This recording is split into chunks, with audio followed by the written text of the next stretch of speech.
नमस्कार साथियों, मैं जवाहर राजपुरोहित। आज हम आए हैं पृथ्वी सिंह जी रामदेरिया के फार्म हाउस पर। आपसे मुलाकात करेंगे। नमस्कार पृथ्वी सिंह जी। नमस्कार। आपके पिताजी पूजनीय तन सिंह जी क्षत्रिय संघ के संस्थापक थे। 2 बार विधायक रह चुके हैं, 2 बार सांसद रह चुके हैं, बाड़मेर नगर पालिका के अध्यक्ष भी रह चुके हैं। आपका पूरा फैमिली बैकग्राउंड राजनीति से जुड़ा हुआ है। आपके पास राजनीतिक प्लेटफॉर्म भी था। तो आज तक आपने ज्यादा रुचि क्यों नहीं दिखाई राजनीति में? मेरी ये सोच थी कि जिनके भी मैं साथ रहा, मैं एक्चुअली पब्लिक के साथ में ज़्यादा रहना पसंद करता हूँ और मुझसे सक्षम लोग थे और मैं उम्मीद करता था कि ये उचित प्रतिनिधित्व भी करेंगे और जनता की सेवा भी करेंगे, इसलिए मैं पहले मौका उनको देना चाहता था। सीधी सी बात। और अपने आप को कुछ राजनीतिक क्षेत्र में अपने आप को तपाना भी चाहता था कि कहीं ऐसा नहीं हो कि इमीडिएटली राजनीति मुझे मिले और मैं उसका दुरुपयोग कर दूं। बराबर। और उस दुरुपयोग के संचय से या थोड़े डर से मैं झिझक रहा था। और जो भी जनप्रतिनिधि आए मुझसे सक्षम थे और उन्होंने ज्यादातर जो काम किया पब्लिक के अनुरूप ही किया और पब्लिक की इच्छाओं का उन्होंने सम्मान किया, इसलिए स्वाभाविक रूप से मैं उनके साथ में न थी रहा। आपका मूल गांव रामदेरिया है जी। आपके सिवाना शिफ्ट होने के पीछे की कहानी क्या है? सिवाना मैम 1962 में आ गए थे और ये मेरे पिताजी की कर्म भूमि है सिवाना। और ये निर्णय मेरे पिताश्री का था, न कि हमारा था। मैं तो छोटा था, उसमें 7-8 साल का ही था। हाँ, जन्मभूमि वो थी, परंतु हम तो इसी सिवाना की विधानसभा कह दो, सिवाना के एरिया में ही पले बड़े हुए और ये मेरा निर्णय नहीं था, मेरे पिताश्री का निर्णय था। उनके अनुकूल कर्म भूमि रमे हुए हैं आप। 60-70 साल हो गए कम से कम। मैं नियर अबाउट 68 साल का हूँ, तो मुझे लगभग 50 साल हो गए यहाँ आए हुए। हर गली जानता हूँ, हर गांव जानता हूँ, हर घर जानता हूँ। रामदेरिया से ज्यादा आपका जुड़ाव सिवाना से ज्यादा है। सिवाना मेरे 7-8 साल के बाद में हम यहाँ आ चुके थे, इसलिए आज मुझे आप उस गांव में जाना कहेंगे तो मेरे लिए वहाँ कौन सा घर किसका ये भी पता नहीं है। यहाँ तो मैं एक एक गली का वाकिफ हूँ। सही बात है। आपके अनुसार नेता और जनप्रतिनिधि में अंतर क्या है? बहुत अंतर है, बहुत अंतर है। जनप्रतिनिधि वो होता है जो जनता का, उसकी भावनाओं का प्रतिनिधित्व करता हो, उसको तो हम जनप्रतिनिधि कहते हैं। जो जिसका चाल चलन व्यवहार जनता के विचारों के, जनता के अनुकूल हो। सही बात। नेता शब्द एक सार्वजनिक बन चुका है, जो नेतागिरी करते हैं। किसी भी टाइप का नेता आ जाता है उसमें नेताओं की विभिन्न क्वालिटीज है, पर राजनीति में जो सबसे अच्छा शब्द है वो जनप्रतिनिधि है। उसमें जनता के प्रति उस नेता का भाव होगा, वही जनप्रतिनिधि कहलाएगा, नहीं तो सिर्फ खाली वो नेता बनकर रह जाएगा। इसलिए मैं ज्यादा जनप्रतिनिधि के रूप में ही रहना चाहता हूँ। और जो सिवाना की पब्लिक है वो एक्चुअली नेताओं को पसंद नहीं करते, वो जनप्रतिनिधि के साथ में रहती है। जनप्रतिनिधि के साथ में उनका भावात्मक संबंध रहता है और इसलिए मैं नेता और जनता प्रतिनिधि के बीच, नेता और जनप्रतिनिधि के बीच में डिफरेंसेस समझता हूं और उसी हिसाब से चलता हूं। देश में ऐसा कौन सा नेता है जिसे आप अपना आइडल मानते हैं और उन्हीं से प्रेरित होकर आपने राजनीति में कदम रखा है? मेरे पिताश्री थे ही, और उसके बारे में सबसे ज्यादा जो प्रभावित हुआ अटल बिहारी वाजपेयी जी से। वो एक ऐसे लीडर थे, मास्क लीडर थे, जिनको हर एक एक्सेप्ट करता था, चाहे वो विरोधी हो। सही बात। चाहे वो नीतिगत फैसलों में उनके साथ में नहीं रहा हो, परंतु वैचारिक रूप से और जबरदस्त प्रभावशाली व्यक्तित्व थे, जो अपने ओहरे से अपने विरोधियों को भी अपने पक्ष में करने की उनमें क्षमता थी।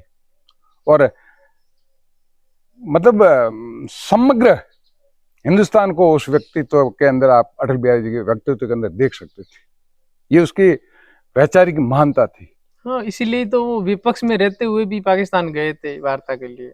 मैं आपसे अर्ज कर रहा हूँ साहब, विपक्ष में रहते हुए भी उन्होंने प्रस्तुतियों जैसी जो प्रस्तुतियां थी, जैसी जनता चाहती थी, उसके अनुरूप उन्होंने डिसीजन लिया। उन्होंने कभी भी स्वयं का निर्णय रखा ही नहीं और स्वयं की राजनीति की ही नहीं। उन्होंने जितनी राजनीति की, प्रायोरिटी देश हित रहा। सही बात है। पिछले विधानसभा में आपने कांग्रेस की टिकट से दावेदारी की थी और इस बार आप भाजपा के लिए दावेदारी कर रहे हैं। मुझसे ज्यादा आवश्यकता कांग्रेस को थी। आप जो कह रहे हैं ना, जो कि दावेदारी की आपने, ऐसा नहीं था। ये कांग्रेस की इच्छा थी और मुझसे चर्चा भी हुई, पर रगड़ा वहां पड़ गया कि उन्होंने कहा कांग्रेस ज्वाइन करो। तो मैंने कहा मैं तो, पृष्ठभूमि मेरी बीजेपी की है, कहीं आपको भी बुरा लगेगा। सही बात।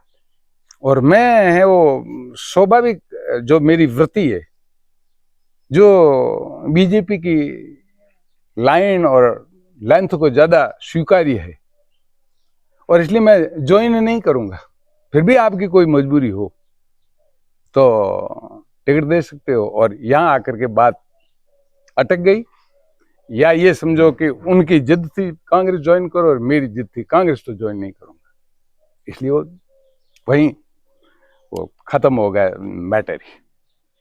आपने इस बार बीजेपी से टिकट की दावेदारी की है, इसके मायने क्या है? मैं पिछले 10-15 साल से या 20 साल से कंटिन्यू पॉलिटिक्स में तो हूँ। जिला परिषद के चुनाव से लेकर के बीते काल में भी मैं, अभी वर्तमान में मैं, मेरी पत्नी और एक जो एसटी सीट थी, 3 सिवाना की सीट थी, तीनों पे हम निर्दलीय रूप से भी जीते। और अब ये है कि पब्लिक का प्रेशर समझ लो, पब्लिक की इच्छा समझ लो, माहौल ऐसा है कि वे ये कहते हैं कि जब तुम दूसरों को राजनीति में हेल्प करते हो, बनाते हो, करते हो, तो क्यों नहीं स्वयं बन जाओ। और मेरा आज से पहले की जो स्थिति थी, तो मैंने कभी भी गलत आदमी का चयन करके कभी सपोर्ट नहीं किया। हाँ, हो सकता है वो पब्लिक के भावनाओं के अनुरूप नहीं उतरा हो, ये उसकी गलती हो सकती है। और मैंने हमेशा पब्लिक को भी समझाने की कोशिश की, नहीं आप विश्वास रखो, ये आदमी अपने साथ में रहेगा। तो हो जाता है कभी कभी, ये राजनीति में हो जाता है। हम जो उम्मीदें करते हैं हमारे जनप्रतिनिधि पूरी नहीं करता है, तो जरूर है कि वहाँ हमें पब्लिक को भी थोड़ा आघात लगता है। और इस बार विशेषतया पिछले 5 साल से 8 साल 9 साल से पब्लिक की इच्छा है कि हमें आप जैसा व्यक्तित्व और जो सरल और सुलभ हो वो चाहिए। और मुझे पार्टी से भी मेरा विनम्र अनुरोध यही है कि वो भी अपने मापदंड से मुझे अगर खराब पाती है तो मुझे टिकट दे। क्यों, मेरी जनता की ये इच्छा है, पब्लिक की ये इच्छा है। हाँ, पर टिकट की, जिसको भी टिकट दे जनता का माहौल देख के ही दे। बिल्कुल, ये तो हम और आप ही विचार नहीं करें, जो भी पार्टी जो है उनमें बहुत चिंतन होता है। लगभग इस बार तो कांग्रेस को या बीजेपी को माहौल ही इसी तरह का बना हुआ है कि सब भेज रहे हैं। एक सीट के लिए सबको लड़ना पड़ेगा। सही बात है।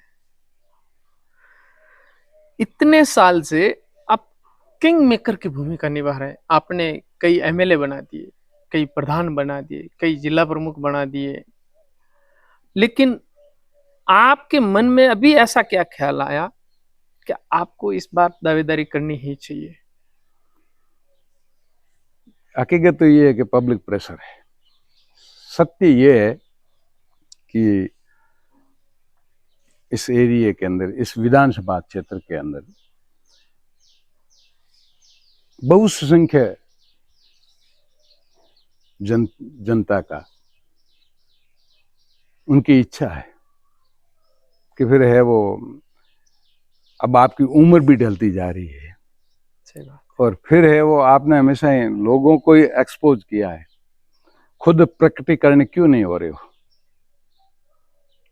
तब ये है कि मैंने कहा ठीक है, अपने तो क्या है भाई, ये लास्ट पीरियड है, 2026 में तो परिसीमन होना है, पता नहीं सीट आएगी या कौन सी जनरल आएगी कि नहीं आएगी। सही बात।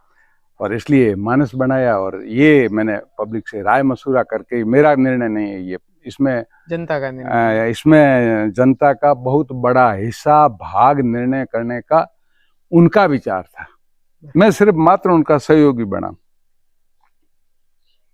उनका चेहरा है, आप जनता के लिए जनता का चेहरा बने हुए हाँ, हैं, उनकी मांग है ये। उनकी भी इच्छा है कि भाई है वो जो कहने के पूतरा पग पौलन में देखी जाए, मोटो उम्र बाद में कौन करे, तो अब वो मुझे परखना चाहते हैं कि भाई आप भी क्यों नहीं है वो हाँ भाई, आप इतने नेताओं को आगे ले जा रहे हो और हाँ, आम आदमी को नेता बना रहे हो, तो ये उनके भी परीक्षण की कड़ी है, मेरी भी परीक्षा है। और मैंने अपने आप को पिछले 15-20 साल से इस बात पे अपने आप को संकल्पित रूप से लाया हूं कि मैं एज जनप्रतिनिधि रहना चाहता हूँ, न कि मैं कोई साहब बनना चाहता हूँ। और अब मैं मानसिक रूप से भी प्रिपेयर हूँ कि मैं इस एमएलए के पद पे आने के बाद में भी जनप्रतिनिधि ही रहूं और जनता के साथ में ही रहूं, एमएलए साहब नहीं बनूं या नेता नहीं बनूं। इसलिए ये समय की मांग थी और पब्लिक की इच्छा थी, और इसलिए मैं तो हमेशा ही पब्लिक के साथ में रहा हूं और मैं हमेशा ही जनता की भावनाओं को समझ करके ही मेरा निर्णय लेता हूं, न कि स्वयं मेरा निर्णय है। मैंने सुना है कि केंद्र के जल शक्ति मंत्री गजेंद्र सिंह जी के साथ में आपकी बहुत घनिष्ठ मित्रता है, कितने साल से?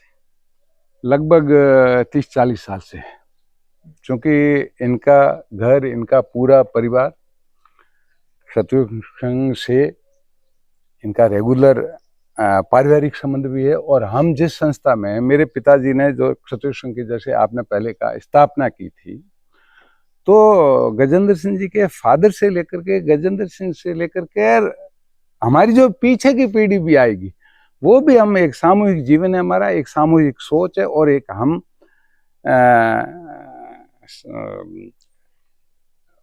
मतलब घरेलू रिश्ता है, जिसको आप ये कह सकते हो कोई सगा भाई बहन नहीं है, परंतु हम वो हमारा जो परिवार है, सगे से बढ़कर है, सगे से बढ़कर है, हमारा परिवार विस्तृत है और वो हमारे संबंध हैं जिनको हम और वो चाहे तो भी नहीं तोड़ सकते हैं, न राजनीति तोड़ सकती है, न कोई कांड से टूट सकते हैं।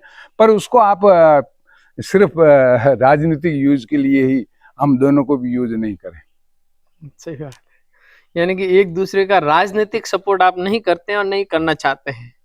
नहीं, सपोर्ट जब तक मुझे लगेगा कि गजेंद्र सिंह है वो पब्लिक के लिए उचित है, तब तक मैं सपोर्ट करूंगा। और गजेंद्र सिंह को लगेगा कि हाँ पृथ्वी सिंह है वो जनता की भावना के अनुकूल आचरण करने वाला है, तो वो भी करेगा। ये तो हमारी स्वाभाविक वृत्ति है। हम लोग उस संस्थाओं से पले हैं जिनमें हमने हमेशा एक दूसरे का सहयोग करना ही सीखा है। हमसे अगर कोई ज्यादा उपयुक्त है तो हमने उसके लिए हमेशा उस त्याग ही किया है। आप और वर्तमान विधायक हमीर सिंह जी बिजनेस पार्टनर थे, क्या आपके बीच में कोई ऐसी कहास सुनी हुई जिसकी वजह से आपको अलग होना पड़ा? नहीं, कोई कहास सुनी नहीं हुई, कोई हमारे व्यापारिक मतभेद भी नहीं हुए, क्योंकि हमीर सिंह जी प्योरली फुल्ली समझ लो आपकी वो राजनीति में इंटरेस्टेड थे और सारा जो फिजिकली वर्क जो बिजनेस का था, क्यों माइंस थी तो माइंस में भी आना जाना पड़ता था, ट्रेडिंग भी करनी पड़ती थी, माल बेचना भी पड़ता था, वो सारा है वो मेरे ऊपर भार ज्यादा आने लगा। और हमीर सिंह जी ने ये तय कर लिया कि अब मेरे लिए बिजनेस से ज्यादा प्रायोरिटी राजनीति की है। तो हमने दोनों ने सामूहिक निर्णय बैठ के विचार में करके ही निर्णय लिया। ऐसा नहीं था कि हमारे बीच में कोई कटुता आ गई और हमने निर्णय लिया। मैं भी अकेला आदमी सक्षम नहीं था व्यापार करने के लिए, और अमीर सिंह जी ने अपना रास्ता ही पॉलिटिक्स का चुन लिया, तो मैं उनको बाध्य भी तो नहीं कर सकता हूँ ना। उनका समय ना देना ही उनके लिए वो बस बिजनेस में तो यही होता है साहब, जो भी हम जॉइंट में बिजनेस करते हैं उसमें दोनों ही बराबर के सहयोगी होते हैं, भागीदार भी होते हैं, और दोनों का प्रयास कर्म सारा एक साथ होता है, तभी तक वो व्यापार चलता है। सही बात। आप राजनीति से पूर्णतः जुड़े हुए तो है जी हाँ। आप विकास करने के लिए विधायक भी बनना चाहते हैं। बिल्कुल। पर आप जहाँ पे रहते हैं, जिस एरिया में आप रह रहे हैं सिवाना के, आपके फार्म हाउस के आसपास का जो रोड बना हुआ है पूरे वो मड का बना हुआ है और उसके अंदर पूरे खड्डे जैसे हैं। तो आपने अपने खुद के रोड का विकास की पहले क्यों नहीं सोची? मेरी ये आदत भी नहीं है। मेरी सोच ये है कि मेरा पड़ोसी पहले सक्षम हो, और जब तक मेरा अड़ोस पड़ोस सक्षम नहीं है, और मैं वैसे आज की भाषा में आप कह सकते हो, मेरे पिताश्री 2 दफे एमएलए भी रहे, नगर पालिका चेयरमैन रहे, 2 दफे एमपी भी रहे। तो मैं तो अगर सुख सुविधाओं को हासिल करना चाहता तो पहले भी कर सकता था, पर मैंने, और मेरी थ्योरी भी यही है कि मेरा पहले पड़ोसी के हित साधन हो, उसके बाद में अगर बचे तो मेरा हो, नहीं तो मैं लास्ट में हूँ। मैं ये कभी भी न तो इच्छा रखूंगा कि मेरा पहले का। आप देख सकते हैं नहीं हुआ। क्यों नहीं हुआ? इसलिए नहीं हुआ कि कहीं लोग ये नहीं कह दें कि पृथ्वी सिंह तो सक्षम है, वो अपना काम करवा सकता है, परंतु जब तक मेरे पड़ोसी के यहाँ सड़क नहीं आती है, जब तक वो संपन्न नहीं होता है, जब उसकी पूर्ति नहीं होती है, तब तक मैं पूर्ति करने का हकदार भी नहीं बनता हूँ साहब। सुनने में आ रहा है कि आप पिछले 2 दिन से दिल्ली में थे जी। लगभग दावेदारी करने वाले जितने भी बीजेपी के सिवाना विधानसभा के विधायक की दावेदारी कर रहे हैं वो सब नेता वहीं पे थे। और सुनने में ऐसा रहा है कि आपने अमीर सिंह जी को टिकट देने के प्रति विरोध जताया था, क्या ये सही है? मैं स्वयं दिल्ली में था, और यहाँ के जो भी जनप्रतिनिधि थे या जो टिकट के दावेदार थे वो सभी दिल्ली में थे।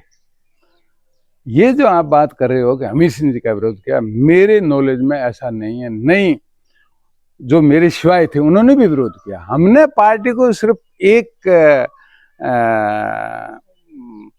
सोच दी, एक सोचने का मौका दिया कि जो वर्तमान परिस्थितियां हैं, क्योंकि अमीर सिंह जी रेगुलर 10 साल से एमएलए हैं, और कुछ जब आप भी समझते हो रेगुलर एक आदमी 10 साल होता है तो उसमें उसकी नेगेटिविटी सामने आती ही आती है। तो वो चीज हमने पार्टी प्लेटफॉर्म पे बात की है, और क्या की है और क्या नहीं की है ये हम जो बात करेंगे वो पार्टी प्लेटफॉर्म पे ही करेंगे, सार्वजनिक रूप से नहीं करेंगे। तो विरोध वाला जो शब्द है ये आप मीडिया का हो सकता है, हमारे ऐसा कुछ भी नहीं। हम है वो पार्टी को क्या करना चाहिए ये बता सकते हैं, पर निर्णय पार्टी का ही होगा, हमारे कहने से कुछ भी नहीं होगा। और ये भी मान के चलो हमसे ज्यादा वो सोचते हैं, हम जितने चिंतित हैं उससे ज्यादा उनको चिंतित होना पड़ता है। उनको चिंतित होना पड़ता है साहब। इसलिए हम वस्तु स्थिति ही समझा सकते हैं पार्टी को, क्योंकि हाईकमान को सोच विचार के ही टिकट देनी पड़ती है। जीता उम्मीदवार देखिए साहब, हम निर्णय के लिए बाध्य नहीं कर सकते हैं पार्टी को। हम हमारी राय पार्टी में दे सकते हैं, और हमने राय दी है, सभी ने दी है। और ये पार्टी पे कि हमसे ज्यादा वो विवेकशील भी हैं, नीतिगत भी सोचते हैं, और जनता की भावनाओं का भी वो कदर करने वाले हैं, इसीलिए तो शासन में साहब। सही बात है। अगर भाजपा हाईकमान इस बार आपको टिकट देता है तो आपके हिसाब से या आपके अनुसार आपके मन में सिवाना के विकास के लिए क्या योजना है? मेरा सबसे पहला काम तो प्रायोरिटी बेस पे तो ये होगा कि जो भी केंद्र हो या स्टेट हो, जो भी एक आम गरीब पिछड़े तबके तक जो पैसा आ रहा है उनके हित के लिए वो डायरेक्ट उन तक पहुंचना चाहिए, इसकी निगरानी। रही बात सड़क पानी जो दूसरी हमारी भौतिक समस्या हैं, उनके लिए मैं हमेशा ये, चाहे पद पे रहा या नहीं भी रहा, मैं हमेशा ही पानी के लिए भी लड़ता झगड़ता रहता हूँ और मूलभूत सुविधाओं के लिए भी मुझे पब्लिक के साथ में रहना पड़ता है और उनकी इच्छाओं के अनुसार मुझे हर डिमांड भी करनी पड़ती है और करने की कोशिश भी करता हूँ सही बात। और करते हैं। तो पानी की सुविधाओं को दूर करने के लिए और कोई उपाय भी तो हो सकता है।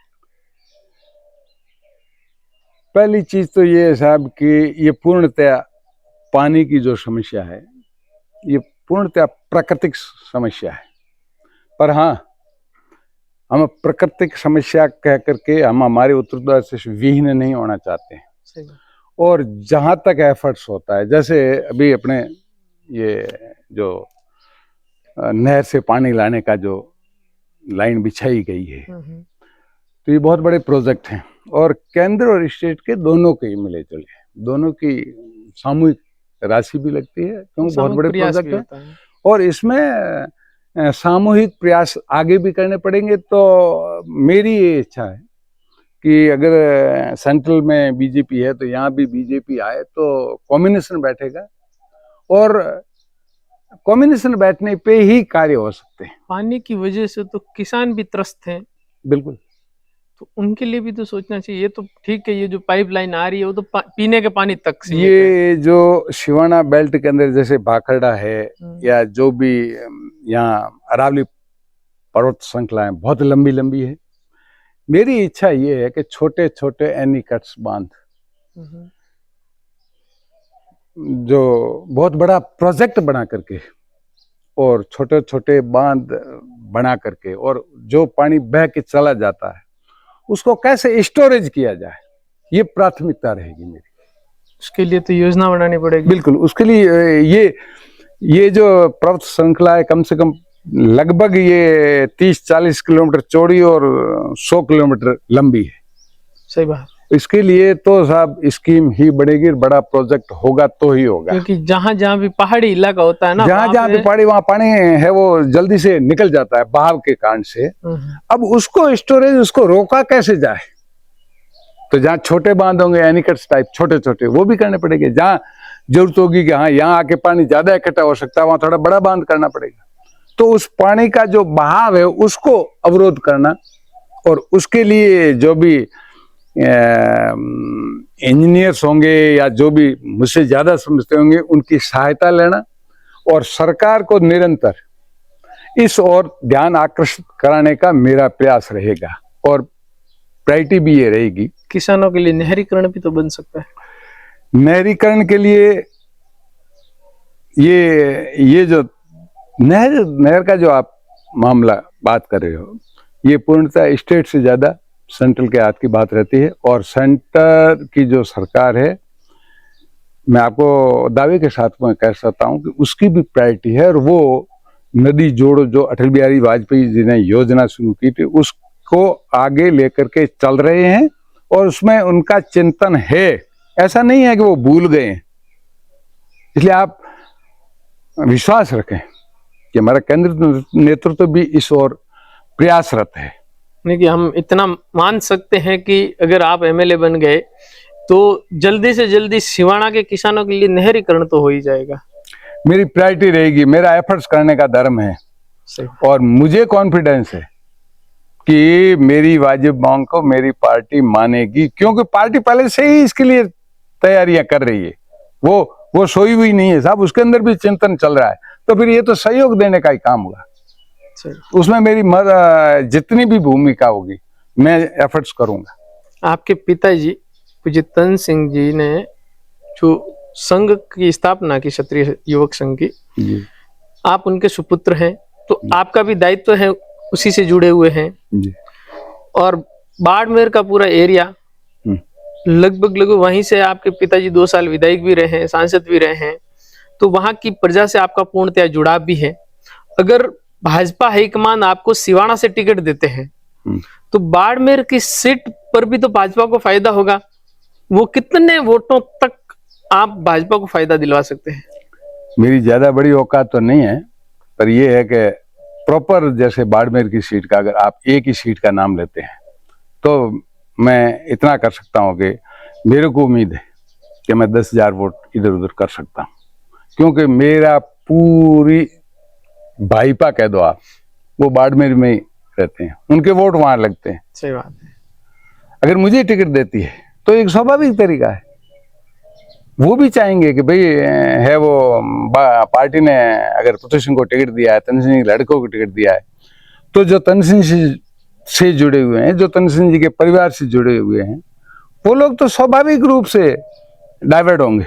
और मेरा ये मानना है कि पूरे मारवाड़ में 1 से लेकर के 2% वोटों का फर्क पड़ेगा साहब, जो पारिवारिक दृष्टिकोण से, मानसिक दृष्टिकोण से, विचारिक दृष्टिकोण से जो तन सिंह जी को फॉलो करते हैं, उनके आइडियोलॉजी को जो पसंद करते हैं, वे लोग तन सिंह जी के परिवार को भी पसंद करते हैं और उसका लाभ पार्टी को मिलना भी चाहिए। मैं यूं भी ऐसा नहीं है लेवल में भी मिलेगा 2%। ऐसा नहीं है कि टिकट दे तो ही, मैं तो ये भी चाहता हूं कि चूंकि हम मूल रूप से बीजेपी, सही बात, हम मूल रूप से बीजेपी की विचारधारा को पसंद करते हैं, तो ये मेरा पहले से एफर्ट था। हाँ, टिकट मिलती है तो वो मुझे ज्यादा सहूलियत महसूस होती है। देखिए साहब, मैं कह सकता हूँ लोगों को, उनकी भावना भी तो जुड़ी हुई। देखिए साहब, मैं उनको कह सकता हूँ बीजेपी ने मुझे टिकट दिया है और इसलिए आपका क्या फर्ज बनता है, वो इस चीज को, फर्ज को समझते हैं। सही बात है। यानी कि अपने फर्ज को अदा करते हुए वो पूरा लगभग 10,000 का अगर वोटिंग इधर से इधर कन्वर्ट हो गया तो लगभग 20,000 वोटों का फर्क पड़ जाएगा। बिल्कुल बिल्कुल पड़ता है। और सीट अपना हाथ में और तन सिंह जी के परिवार से अगर कोई भी टिकट लाता है या करता है तो मनोवैज्ञानिक भाव का भी असर रहेगा और लोग भावात्मक रूप से हमसे जुड़े हुए हैं, जातीय बंधनों से भी नहीं है। कोई एक जाति विशेष राजपूत से नहीं है साहब, आप जाकर के पूछ लीजिए जाटों में बोले 36 कौम की बात, 36 कौम। वो तन सिंह जी की आइडियोलॉजी को सारे समझ रहे हैं, सब सोच रहे हैं। सही बात है। तो वो तन सिंह जी को राजपूत नहीं गिनते हैं साहब, वो तन सिंह जी को अपने नजदीक पाते हैं विचारधारा से। पूरी 36 कौम, 36 प्रतिनिधित्व, हाँ 36 कौम का मिलेगा। पृथ्वी सिंह जी, आपने हमें समय दिया, इसके लिए आपका बहुत बहुत धन्यवाद। नहीं, आप पधारे, ये भी आपका एहसान है। और जब भी आप समझो उचित कि भाई पृथ्वी सिंह जी की क्या विचार है, तो आप स्वतंत्र विचार जानने के लिए, मैं भी स्वतंत्र हूँ मेरे विचार प्रकट करने के लिए। वेलकम, और भी मौका मिले तो वेलकम। बहुत बहुत धन्यवाद।